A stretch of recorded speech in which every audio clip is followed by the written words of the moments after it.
This podcast is supported by listeners like you. We're grateful for your tax-deductible donation at newthoughtphilly.org or the link in the episode description.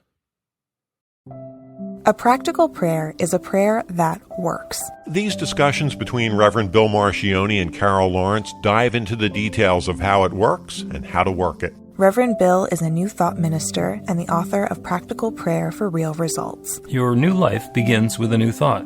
Carol Lawrence is on a spiritual quest, finding the New Thought teaching after decades on the pulpit in 3 different traditional denominations. I've got some questions. Together, they're exploring the philosophy and activities that come together from many of the world's religions to create the practical spirituality that is New Thought.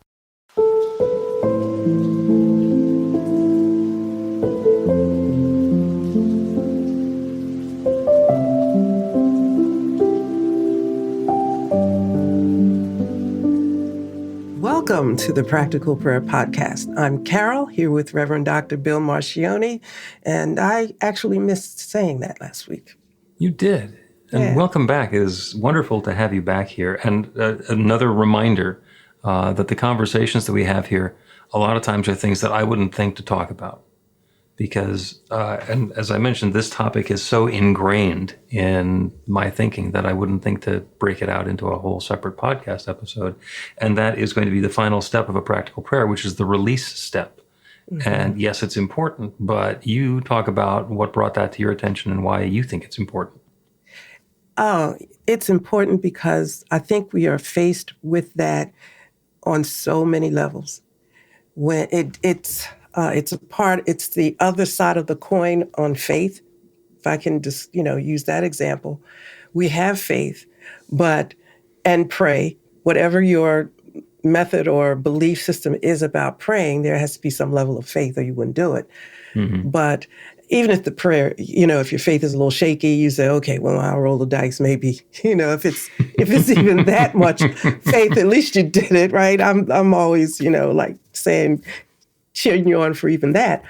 However, you walk away from that and then you're not quite, it comes back, and I know it has to do with subconscious mind and all of that, but letting go is something that is not, people say, release it and let it go. Just let it go.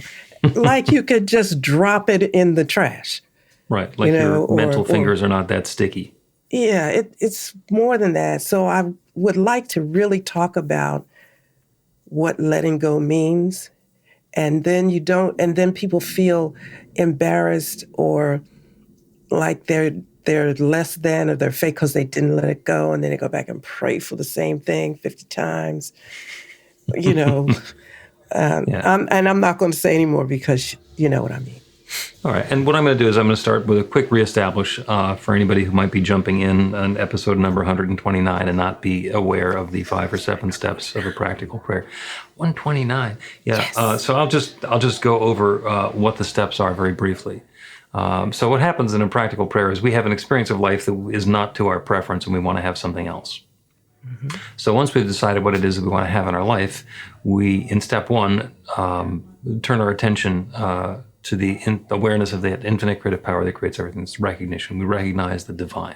And we're taking our awareness from the current situation and our individualized life and turning to that infinite power that creates everything. Second step is unification, where we recognize that since that infinite power created everything, that everything includes me, so I am part of it.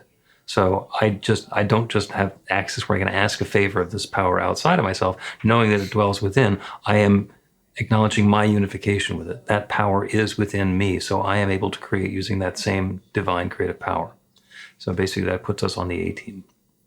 Third step is the realization. It's an affirmation where we're claiming the good that we're looking for. So whatever dissatisfying thing has brought us to the prayer practice, we've already decided what we want to have instead. And in that recognition step, we are recognizing that that divine creative power is creating that for us now. We're affirming the good coming into our lives. Immediately upon completing that, we go into gratitude, thankful for the awareness of the process and for the good that's in the process of showing up in our lives. And that's the prayer process. There's a couple of other steps in there if we have any doubt that we can deal with. I'm not going to go into those right now. But after we are grateful for the good that's showing up in our lives, we release. We take this new element of creative force that has been put in motion, this new intentional creativity, and we let it loose into that creative law that creates everything, and let the infinite, that same process that creates galaxies, that has created everything, let that create this. We let it go. It has nothing to do with us. And that last step is the release, and that's what we're going to be talking about now and why it's so important. It's you said something in the very beginning, and I said, I've been telling him that for, since we met. Like, Which part? you know this stuff so well. And so when you say it, you just understand it, right? And for the rookies coming on board, and when I say rookie, you could be here 5 years and still be a rookie, I think. So, yeah. And the other thing is also when you're making a transition from one belief system to another, there's a lexicon that you have to learn. So Right. some of the words that, you take for granted, you're just like, okay, fine. And I'm thinking, I remember in the beginning, I'm thinking, what is he talking about? And I would, every time you and I would talk, I had this book that had the New Thought Dictionary, I had 2 of them. Yep. And I kept them right here so that when you were talking, I didn't feel crazy. I just would kind of look it up and just kind of keep up with you. But the release part is very difficult because there's that, people tend to pray when they are desperate. Now, I know that's not true 100%, but Well, there are some people who only pray in a foxhole. That is true. they only, but you're really like all the antennas and everything go up when when you're in the foxhole, as you said. Yep. And you're trying to pull on everything you know, everything you heard, everything da. And then at the end, you let it go. What? Like how, and the thing I ask myself that helps is that when were we notified that God was no longer on duty? So if you take it back, it's that fear thing. And that's the word that popped out to me when you were talking, when you were going through the steps. I said, well, he's past the fear thing. He doesn't even have that. But, us rookies down here in the foxhole and beside it, we're like, we're believing. But then there's that fear jumping up. And then suddenly you realize you have not yet let go. There's the fear of letting go. The 2 extra steps we throw in there, the refutation and reaffirmation, are what happens when the fear kicks up, when the doubt kicks up that, oh my God, I've just claimed this goodness and it's not going to happen because I know what I want, but I don't believe I'm going to get it. And those are the reminders that our faith is not strong enough to be able to claim the good that we're looking for. Once we resolved that, then the release part is important. And it's like going to a fine restaurant and they're going to prepare you a scrumptious meal. And you sit there looking at the menu because you can choose this, or you can choose that, or you can choose the truffles, or you can choose the whatever it is. And until you are willing to say, this is what I'm having and give back the menu, nothing's going to happen. Nothing's going to happen until you say, this is what I'm demanding. This is what I'm requesting. This is what I'm asking for. This is the invitation I'm making, what I'm open to.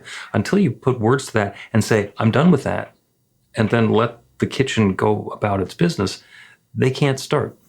And they won't start. And if they do start, they're probably not going to give you what you wanted. Yeah. When you were talking about that, I was thinking about an experience I had early on when we met. My daughter was getting married, and I was just learning. I had just kind of locked the steps into my head and, haven't had a crisis or any other thing really to practice it. I just knew it and I could repeat it like this, right? And my daughter's wedding was 2 hours away, and we got there and I realized my dress was home.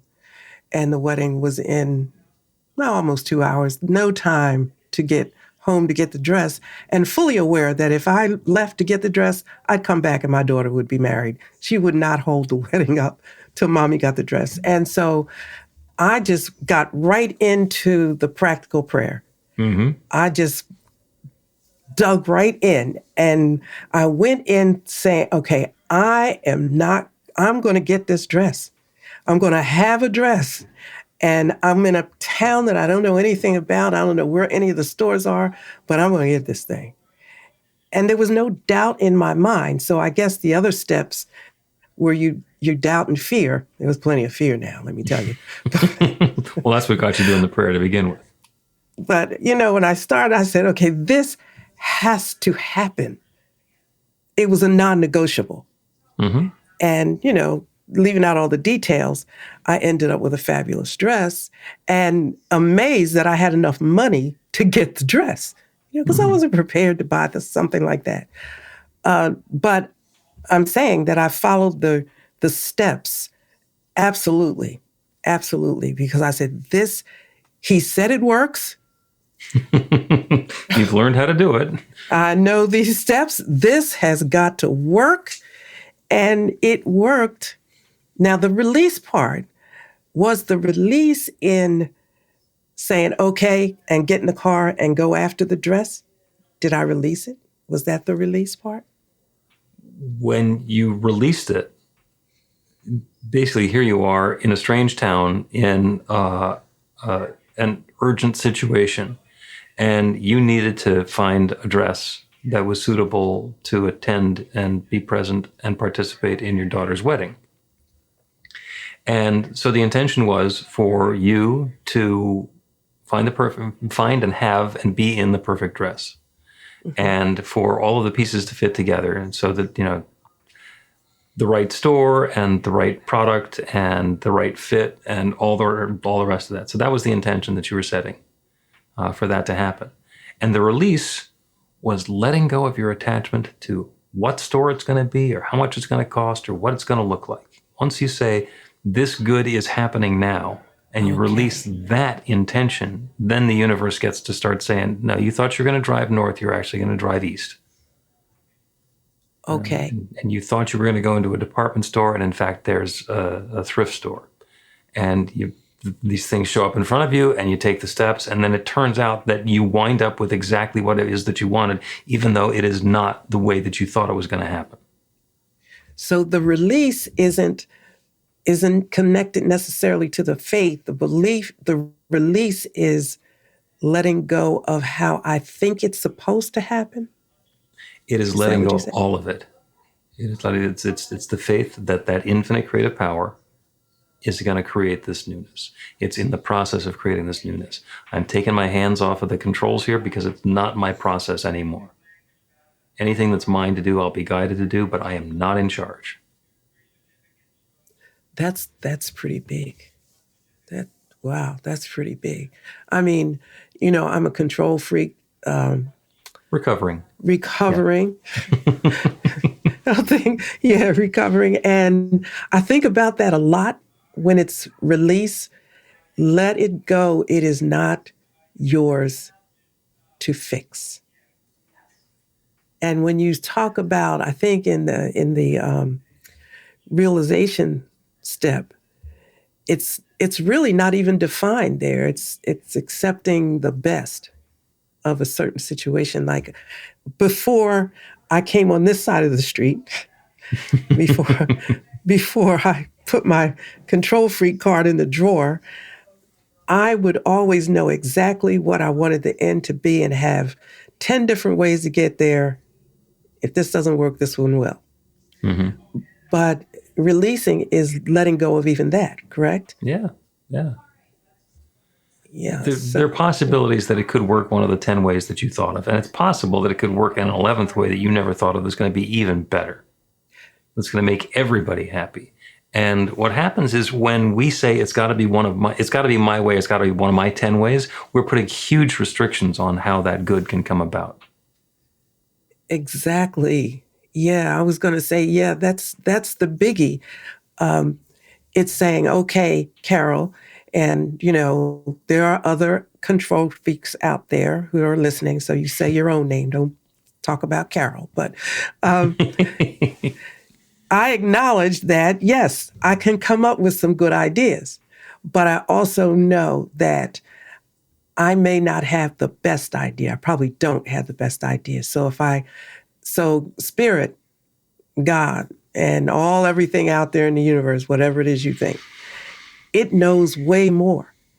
So if I have 10 good ideas, that number 11, if it didn't come from me, it came from Spirit, is better. Mm-hmm. It's just, so might be that better, is might be quicker, might be richer or happier or more joyous, or if there's something that you were ready to give up that you don't have to give up. Yeah.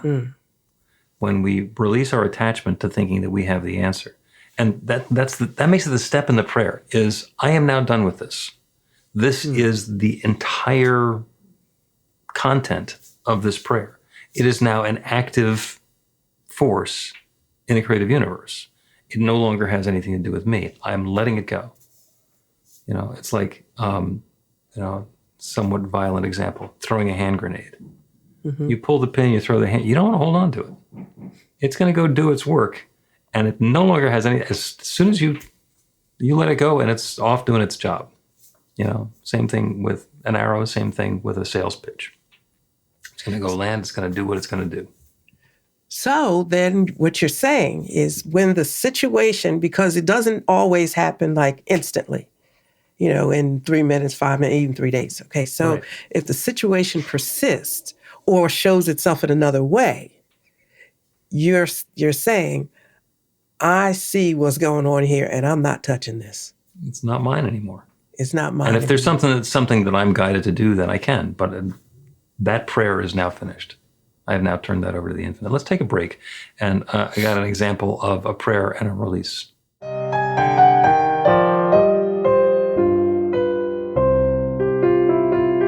It's Reverend Bill letting you know that the Practical Prayer for Real Results class is now available on demand. That's right, you can take it at your own pace, anytime you want. All of the information is at BeTheLight.com. That's B-the-light.com. You know where to find that stuff. The class is 5 lessons, broken down into 18 modules, and you can take them at whatever pace is comfortable for you. As you work through the process, it starts out with the theory, goes into the practice, there are experiential activities and exercises, and at the end of the program, you will wind up with an understanding of how practical prayer works, and a practical prayer for yourself that will work to create transformation in your life. And as you know, it works for everything. Take a look at the class online at BeTheLight.com. There's a sample lesson so you can see how the class is going to work for you, and then dive in. The great news is it's on sale now. You can register and save $20 off of the regular price. I'm looking forward to seeing you in class.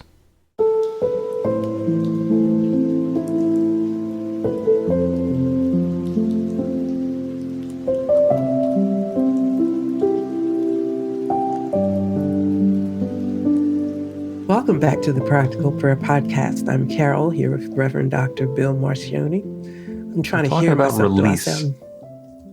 Trying to like hear you're myself. Getting over a cold? Do I sound nasal? Do you want to? No. If you want to, then you do. Then we'll sympathize with you for getting over a cold. And if you don't want to, you sound fabulous. Thank you. I'm fabulous. So we're talking about release, which is the last step of a practical prayer. And that is where we take this newly created active entity in the creative universe and we turn it over to that infinite creative power that creates everything. We basically put our desire on the conveyor belt and let that divine machine do its work. So the experience that I had, and it's a nice little prayer work story from just this weekend. So I went on a retreat and I went up to the Delaware Water Gap. And one of the things that I wanted to do was take a hike on the Appalachian Trail. Because it turns out I've been on the Appalachian Trail on numerous occasions, but never in Pennsylvania, even though I've lived here off and on for 40 years. So I wanted to do that. And I was staying at a little Airbnb in New Jersey. And looking at the trail guides, they're talking about, here's where you hike, here's what you do. This one sounds like it's going to be fun over on the Pennsylvania side. And it said that the parking is limited at the trailheads. And so my mind starts working, well, it's the middle of November, so maybe that's not going to be a deal, and I probably don't have to worry about anything, so it's not going to be a problem. So I'm driving up the interstate past the trailhead side in New Jersey, and it's full of cars, just full of cars, because it was a very pretty afternoon. It's like, uh-oh. Then I don't want to get to the trailhead and have to like park my car in town and then take a half-mile hike just to the beginning to get to the parking lot if it's full with other cars. And, all the scenarios started going through my mind. I said, okay, I know how to deal with this because I know how to do a practical prayer. And I furthermore know that parking spaces it's not like I'm going to ask the infinite to create a new parking space for me. That's not what I'm looking for. What I'm looking for is that perfect harmonious fit where I get to the parking space at exactly the perfect time when the person who was using it previously didn't need it anymore. So it's all about fit as far as that's concerned. And so I started doing the prayer and I went through it and I'm pretty familiar with the process and I got to the end and I released it. And I had this thought in the back of my mind, like, well, what's going to happen? So I was just like, I'll go see. So I drove across into Pennsylvania and I followed the GPS to where the place was. And there were a lot of cars. There were some that were parked all the way down the bottom of the hill in town. So it's like, oh, okay, well, this will be interesting, see what's going on. And I drive right up to the trailhead and I see that there's a truck that's just come out the exit. It's like one of those little loops. So there's a truck that's coming down the hill as I'm heading up the hill. And I pull into the parking lot and left and right. No parking on this side of the road, no parking on that side, no parking here, no parking there. And I get into the parking lot and down at the end of the parking lot, looks like there might be a couple of spaces and they're like filled with mud, just like really rugged looking parking spaces. And there is a space right at this end of the parking lot, perfectly dry, exactly the right size for my car, the closest parking space to the trailhead. And apparently that truck had just pulled out. I pulled in and everything was fine because it works. Did I have to say that's the parking space that I want? No. Was I perfectly okay going to the upper parking lot and parking there? Yeah, it would have been fine. I would have even probably figured out a way to park in the mud if I needed to, and it still would have been good. And there is so much richness, so much resource, so much good that's available that when we set our intention for something good to happen and let go of the details, we're not bargaining or compromising or saying, well, this would be good enough for me. I don't need that much. It's like, this is the good that I'm opening to. It is the perfect space closest to the trailhead. Yeah. I think it takes some practice. Absolutely. Absolutely. Which is why foxhole prayers are a problem. Because if the only time that we're praying is when the bullets are flying, then we don't get a chance to work on our technique, hopefully. When I started, I had charts and everything all up and, the steps every way you could imagine it so that I burned it into my head, at least the steps. And I figured the words will come later. Let me just get these steps in here. And it takes practice. I think the first thing is to believe that it works. And one of the things that I really like that you say is that it's found in all the prayer practices of the major religions in the world. It's the same technique that all the effective ones use. Yeah, and I thought about that. I said, well, listen, what more really can you ask for? You can release some of the other stuff, and maybe we could talk about that sometime, that I think hinders prayers, I think. But the practical prayer is believing that it's believing in a technique, yes, but it's really believing it in the way God works. That's the way it worked for me. If this is how God works, and I look at each of the steps and I say, God doesn't need anything more than you, nothing, really, just get out of the way. So complaining is negative, that's getting in the way, and that'll mess you up, and then you won't pray at all after, you complain and convince yourself all the reasons that it won't work. So I think practice is important. And just saying, like, I'm a very practical person, which is, I'm just really practical. Let's don't dissect the thing so much, right? Just let's just say it works and not spend so much energy on it not. And what happens, listen, What you've been doing ain't working, okay? So let's go. Let's try something different. Let's try something different and hang in it, because if you've been doing this for 30 years, you can give this one a couple of weeks, right? And and what happens is when we try it, when we get into the flow and the cadence of doing the practical prayer, then our technique gets better. Not because the divine is telling us that we need to do something differently, but just because we're learning what resonates and what works for us. And then we also start getting success. So it's like, oh, this really does work, because it is not the claim that we make in the middle of the prayer, that realization step. That's the one where we are articulating what it is that we want to be having in our life. Mm-hmm. What we're actually doing is saying, I believe that this good is already coming into my life. And if we have doubt or fear or hesitation, and we don't believe that that good is coming to us, or we don't believe that we deserve it, or if we don't have a belief that God is going to help us get this, then what's active is our belief. If we believe we don't deserve it, then we don't get it, because that's what we believe. Mm-hmm. So the prayer technique is about focusing our belief and opening ourselves up to that newness, and then letting that creative power create it. It's like you're standing on the curb, hailing a cab. Cab comes along and says, "Where to?" If you say, "Well, I'd like to go home, but I really need to go back to the office, except I'm hungry, so I should really go to the McDonald's. But maybe that's not a good idea because I don't have money, so maybe I need to go to the bank." You're not going anywhere. You need to say, "I want to go home." And then you need to get in the cab and close the door and let the cab driver take you to wherever it is that you said you believe you're going to want to go. So we have an active participation in that, but nothing's going to happen until we say, okay, my part is done, let's go. It's getting in the flow of how things work, or how good works. And that's when I think I use the word practical, but maybe I try to simplify things a lot. Not to say it's magic and, you don't, things just happen. No, I mean, it's really simple. There's a good, and the way good flows, or the way spirit flows, or the way, get in the flow of it. It's like a river. You talked about it, watching the river flow this way. It goes this way.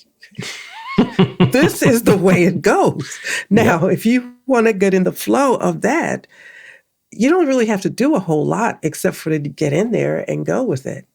Yep. So, standing on the bank saying, I could get in the river, I could get in the canoe, I could float downstream, I could do that, but then not stepping into the inner tube or the raft or the canoe, you're not going anywhere. And if you decide, well, the river goes this way and that way, I want to go upstream, that's going to be more work. It's going to be a completely different experience. That's going to be more work. Getting ourselves in the flow and allowing ourselves to be carried in the direction of our good is a really powerful way of doing it. So would it be fair to say that with the release, because when I first started talking about it, I'm thinking about, well, you pray and then you just let it go and don't think about it anymore. But I think it's, when I talk to you and I hear you talk, it's more releasing even your opposition to it, releasing the argument against it. And there could be so many arguments, I'm not worthy, I screwed up and I don't deserve, letting all of that stuff go. Is that fair to include in that? Yep. And whatever it is that we're holding on to, we get to let go of it, because to the degree that we're able to do that is how effectively that infinite creative power that creates everything is able to go to work on our particular issue. If we constrain it or limit it or try and participate in it, or go into the shop with the mechanic and tell him how to fix our car, it's like, it's not going to help. It's not going to help. And in fact, it may interfere with the process.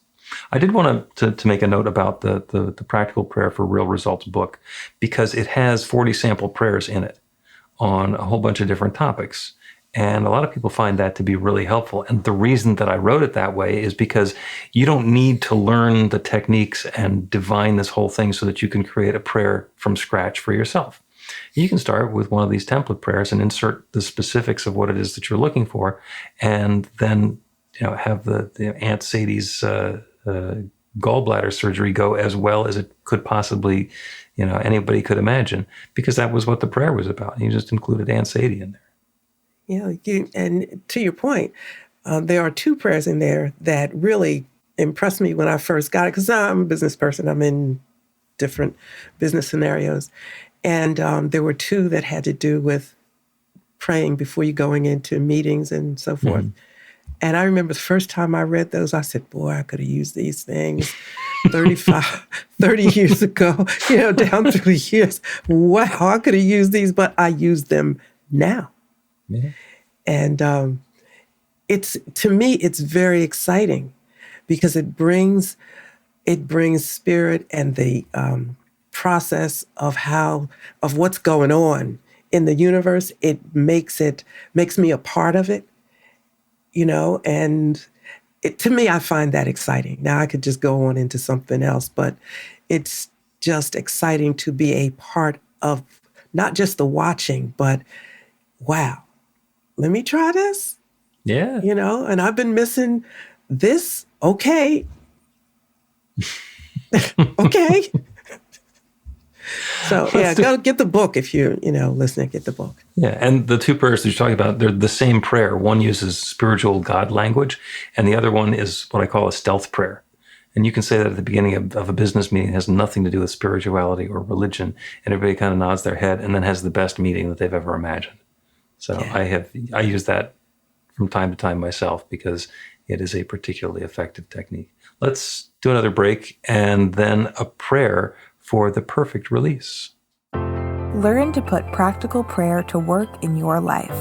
The steps are simple to learn and let you begin to get real results to create the life of your dreams immediately. Reverend Bill Marcione's widely acclaimed book, Practical Prayer for Real Results, gives you a clear summary of the New Thought principles behind practical prayer and the series of easy-to-understand steps found in the most effective prayers from religions and spiritual practices all over the world and throughout history.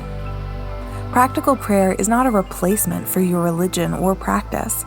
It's a technique to make the work you do in consciousness even more effective. The book includes 40 prayers on various topics that you can adapt as needed and use as your own. Practical Prayer for Real Results is available in paperback, Kindle, and audiobook on Amazon or at b-the-light.com. That's b-the-light.com.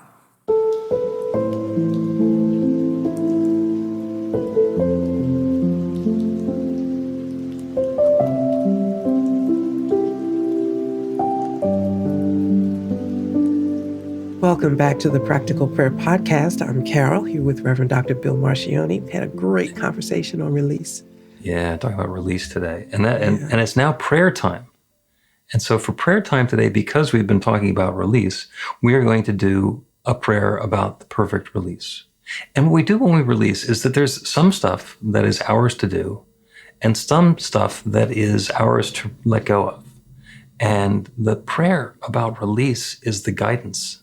What's mine to do? What's mine to turn over to the infinite and to make space for the goodness that I'm desiring to come about? We get a chance to let go of the specifics and open to the flavor and the tone and the texture and the nuance of how that goodness feels and looks and appears when it shows up. So let's turn our attention to that infinite creative power, that one divine source of everything. We call it spirit, we call it God or nature or the Big Bang. Whatever it is, it's that one. It is that divine source from which everything flows. Everything, everyone, everywhere is that divine presence taking its own individual and specific and particularized form. We are the particles assembled into the individualization that's us. And that infinite creative power abides within. It is here now, not because we're asking for something, not because we have the secret handshake, not because we have deduced the way that we can gain access to it, but because that's our nature. That is the truth the center, the core, the essence of what we are. We are that divine creative presence taking our own specific form. And so all of the good that's available anywhere is available to each of us individually, and access to that creative power is underway now. That good is already operating. So we turn away from doubt. We turn away from any thought that the good that we're seeking can't be ours. We let go of disbelief. We let go of the thoughts that things need to stay the way that they've been, or that we don't deserve the goodness. We release everything that's not serving us so that we can open ourselves up to the awareness of that which is next for us. Inviting that infinite intelligence, that divine presence that is within, to guide us, to suggest, to reveal, to nudge in the direction of our goodness. Whatever is ours to do, whatever next thoughts, next steps, next actions, next changes in attitude, whatever is ours to do is revealed clearly and gently and unquestionably. And we're each taking those next perfect steps. And while this is going on, each of us is letting go of our attachment to how this is coming about, what that infinite creative power is doing to make this happen, what the schedule is. Let it all go. We release all of that because it's not our business. It is our business to know that infinite creative power is already creating this goodness. It is already underway. We are participating, but not in control. And then we turn to gratitude, knowing that this good is coming about. It fills us with that feeling of thanks, that appreciation for the good that's already showing up, for the awareness of the process, for the ability to participate in it, and for that rich, full support of that entire manifest universe. All this creative power is creating goodness for us right now. So we settle into that feeling of gratitude and let it go. Let this whole thing go. This is an invitation, an intention, a new creative entity, and we're releasing it into that creative power that creates everything, with the absolute certainty that it is now creating this next experience of good. So with gratitude for all this good, I speak this word and I release it into that creative law, and I know that it's already saying yes. This good is already underway now. And so it is.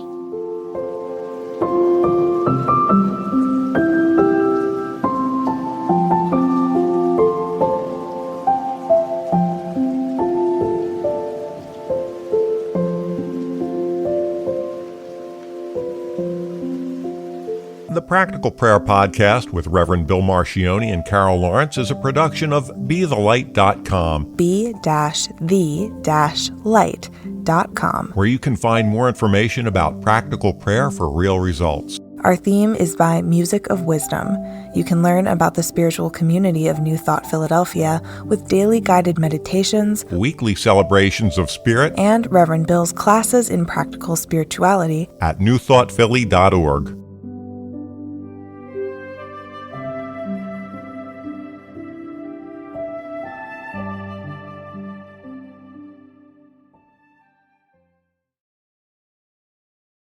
This podcast is supported by listeners like you. We're grateful for your tax-deductible donation at newthoughtphilly.org or the link in the episode description.